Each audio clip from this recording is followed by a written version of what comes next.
Hai semuanya, apa kabar kalian semuanya? Gimana kabar kondisi finansial kalian? Apakah teman-teman udah merencanakan finansial kalian? Apa teman-teman udah merencanakan, tapi masih belum bisa melaksanakannya? Apa malah teman-teman nggak bisa buat merencanakan dan melakukan manajemen keuangan dari sekarang? Saya Hervino, mari kita bersama-sama belajar tentang manajemen keuangan dari sekarang. Oke, teman-teman mungkin bertanya, apa pentingnya manajemen keuangan? Dan kenapa harus manajemen keuangan dari sekarang? Hal ini bisa dijawab dengan satu jawaban mendasar. Coba teman-teman bercermin terhadap umur kalian. Saya yakin teman-teman semua masih baru menginjak umur 20. Dan bahkan saya yakin juga ada teman-teman semuanya yang masih belum berumur 20 tahun. Nah, mulai dari sini, teman-teman memiliki sebuah keuntungan yang namanya adalah umur. Ketika teman-teman mencapai kedewasaan finansial di masa mendatang nanti, teman-teman ini masih punya banyak sekali waktu, memiliki banyak tahun untuk teman-teman bisa lebih mengenal diri sendiri. Mengenal yang seperti apa? Teman-teman bisa mengenal pola teman-teman dalam menerima uang, pola teman-teman dalam mengeluarkan uang, pola teman-teman dalam berkeinginan, maupun pola teman-teman dalam mengatur keuangan kalian. Karena saya percaya teman-teman pasti bakal bisa mengatur keuangan kalian sesuai dengan kebutuhan kalian jika teman-teman terbiasa dengan pola itu.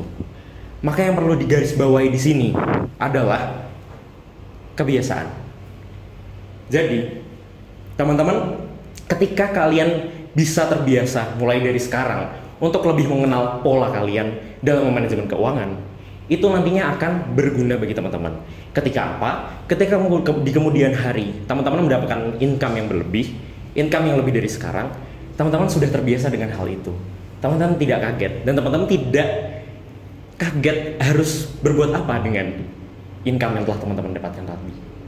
Jadi yang digarisbawahi di sini bukanlah apa yang ingin teman-teman capai di saat tua nanti, bukanlah seberapa nominal yang ingin teman-teman gapai di masa depan nanti, tetapi tentang hal sederhana, yaitu tentang kebiasaan atau habit.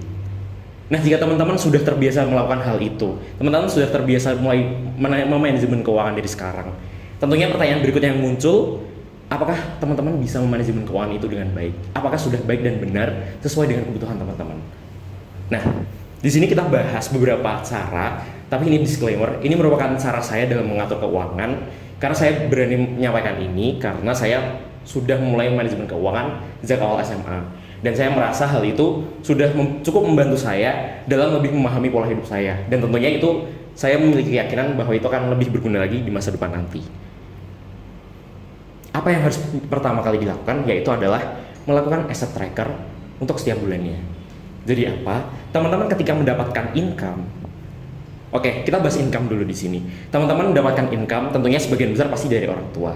Mau itu teman-teman mendapatkan dari orang tua 100% ataupun sebagian besar mendapatkan dari orang tua dan sisanya teman-teman cari sendiri. Tetapi income itu adalah sumber pendapatan kita. Yang membedakan antara dari orang tua dari orang lain adalah sumbernya. Nah, ketika teman-teman mendapatkan income dari orang tua, hal yang harus dilakukan oleh teman-teman adalah mengalokasikan atau membuat pos langsung ketika income itu didapatkan oleh kita. Biasanya saya menggunakan tools yang teman-teman pasti punya juga, yaitu Microsoft Excel, di mana ketika income itu didapatkan, teman-teman langsung memberi jatah ke masing-masing pos yang telah teman-teman buat. Teman-teman di awal menetapkan pos apa saja yang harus kalian isi setiap kalian mendapatkan income yang datang. Misal, di sini saya ambil contoh, teman-teman mengalokasikan untuk uang cash bulanan spending segala macam untuk kebutuhan kalian di bank X. Sementara kalian juga mengalokasikan di tabungan di bank Y. Nah, kenapa di sini banknya dipisah? Karena sesuai pengalaman pribadi saya, ketika teman-teman nanti memisahkan antara cash flow untuk kebutuhan pribadi teman-teman dan untuk tabungan teman-teman, nantinya itu akan terbagi secara terpisah, sehingga teman-teman tidak mungkin akan berkeinginan untuk mengambil tabungan itu untuk mencapai keinginan teman-teman atau kebutuhan teman-teman. Jadi mulai dari awal bulan langsung dipisahkan, sehingga nanti di kemudian hari ketika melewati di bulan itu, teman-teman sudah menerapkan manajemen keuangan dari dini. Kemudian teman-teman juga bisa mengalokasikan ke dalam investasi atau instrumen lainnya seperti deposito, reksadana, dan teman-teman juga harus langsung cut off dari pendapatan yang teman-teman dapatkan tadi ke dalam biaya-biaya yang harus teman-teman keluarkan dalam bulan itu. Misalnya yang pertama adalah biaya kos, terus mengalokasikan juga untuk biaya bensin, kemudian juga bisa mengalokasikan ke membership atau internet. Jadi ketika teman-teman mendapatkan uang, ketika kalian langsung mengalokasikan ke semua pos itu, teman-teman sudah punya nih, aku untuk sebulan ini bisa membelanjakan uangku sebesar segini, yaitu yang mana udah ditetapkan di kas bank X. Ketika teman-teman bisa mencapai seperti itu, maka hal yang kedua yang perlu dilihat adalah budgeting dari teman-teman. Saya percaya bahwa teman-teman mungkin ada yang melakukan budgeting di setiap pengeluarannya, dan itu menurut saya bagi beberapa orang adalah baik. Tapi jujur saja bagi saya sendiri itu cukup meribetkan, dan ya karena saya tidak menyukai hal itu, maka saya menerapkan prinsip lain. Saya pernah menerapkan prinsip 50-30-20. 50 untuk kebutuhan, 30 untuk keinginan kita, sementara 20 untuk pendapatan, 20 untuk simpanan kita. Namun jika kehidupan semakin meningkat dan pendapatan juga semakin meningkat, mungkin let's say orang yang memiliki gaji 10 juta berarti 50% atau 5 juta untuk kebutuhan, 30 untuk keinginan, 20 untuk pendapatan. Coba kita naikkan angkanya lagi. Ketika dia udah mendapatkan gaji 50 juta, 100 juta anggaplah, 50 juta untuk kebutuhan, 30 juta untuk keinginan, 20 juta untuk simpanan. Coba dalam sebulan misalkan orang itu bisa mendapatkan gaji sebesar 500 juta. Apakah itu masih masuk akal? Jika pengeluaran kita sampai 50 juta lebih dan hanya 20 juta yang untuk simpanan, apakah itu masuk akal? Menurut saya pribadi yang saya terapkan, saya tidak menggunakan prinsip persenan itu, tapi saya menggunakan prinsip budgeting berdasarkan spending cap kita. Maksudnya bagaimana? Jadi maksudnya di sini, ketika saya sekarang bisa, saya berpendapatan 10 juta dan saya bisa hidup dengan 5 juta saja. Nah, ketika di kemudian hari, ketika pendapatan saya meningkat, mendapatkan 15 juta, 20 juta, atau 50 juta bahkan, saya masih memiliki pola yang sama seperti yang digarisbawahi tadi di awal. Manajemen keuangan adalah pola untuk membentuk kebiasaan kita. Saya memiliki kebiasaan untuk hidup dengan 5 juta saja sudah cukup.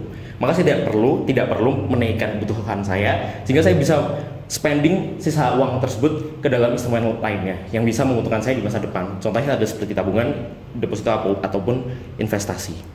Nah, di budgeting spending cap ini tentunya teman-teman pasti juga memiliki hobi, di mana hobi kalian ini kalian sangat cintai dan kalian rela mengeluarkan uang kalian untuk hobi tersebut.